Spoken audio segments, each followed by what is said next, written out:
పొడిసేటి పొద్దులోన మంకాలి ఎంత ముద్దుగున్నది, మంకాలి ఎంత ముద్దుగున్నది, మంకాలి పదునైన కత్తులతో మంకాలి పాములల్ల ఉన్నది, మంకాలి పాములల్ల ఉన్నది, మంకాలి వెళ్లుదము రండి లాలు దర్వాజ మంగళమ్మ దానికి, గణేష్ గురుస్వామి వెళ్లుదము రండి పిల్ల పాప చల్లగుంచమనడానికి.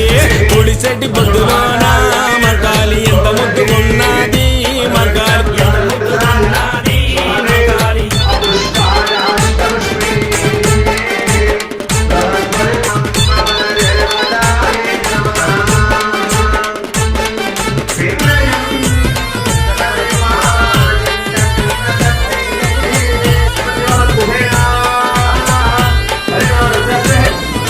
శివసత్తులుగుతుంటే మంకాలి సింహమోలే దునుకుతుంది, మంకాలి సింహమోలే దునుకుతుంది, మంకాలి మేఘపోతులను చూసి మంకాలి మస్తు ఖుషి పడుతుంది, మంకాలి మస్తు ఖుషి పడుతుంది, మంకాలి వెళ్లుదము రండి బోనాల జాతరను చూడడానికి.